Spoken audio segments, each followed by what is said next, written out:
ये कहानी है एक संगठन की। एक आदमी था जो हमेशा अपने संगठन में सक्रिय रहता था।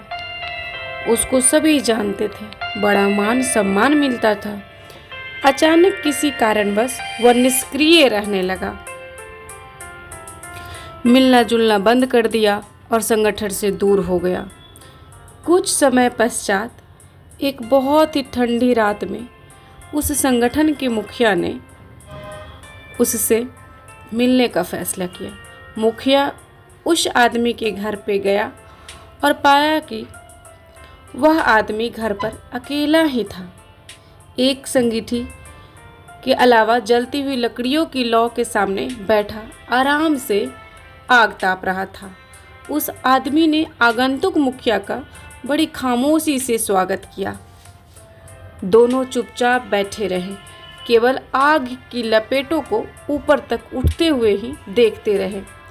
कुछ देर बाद मुखिया ने बिना कुछ बोले उन अंगारों में से एक लकड़ी से जिसकी लौ उठ रही थी, जल रही थी, उसे उठाकर किनारे पर रख दिया और फिर शांत से बैठ गया।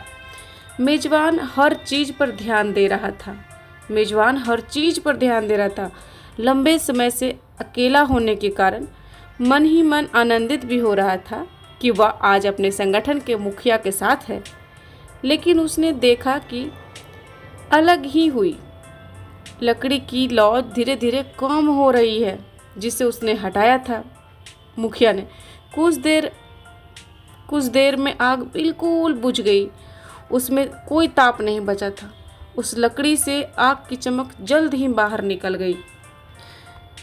कुछ समय पूर्व जो उस लकड़ी में उज्जवल प्रकाश था और आग की तपन थी, वह एक काले और मृत टुकड़े में बदल गया।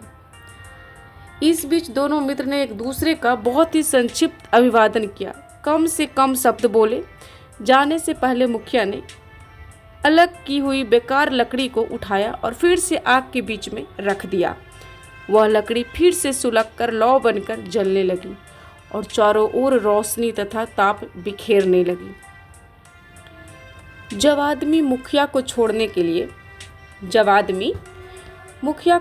के लिए दरवाजे तक पहुंचा, तो उसने मुखिया से कहा, मेरे घर आकर मुलाकात करने के लिए आपका बहुत बहुत धन्यवाद। आज आपने बिना कुछ बात किए एक सुंदर पाठ पढ़ाया है कि अकेले व्यक्ति का कोई अस्तित्व नहीं होता।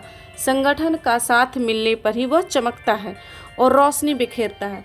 संगठन से अलग होते ही वो लकड़ी की भांति बुझ जाता है। मित्रों, संगठन या एक दूसरे के साथ ही हमारी पहचान बनाती है। इसलिए संगठन हमारे लिए सर्वोपरि होना चाहिए। संगठन के प्रति हमारी निष्ठा और समर्पण किसी व्यक्ति के लिए नहीं, उससे जुड़ी विचार के प्रति होना चाहिए। संगठन किसी भी प्रकार का हो, आध्यात्मिक, पारिवारिक, सामाजिक, व्यापारिक, औद्योगिक संस्थान, सांस्कृतिक इकाई, सेवा संस्था आदि। संगठनों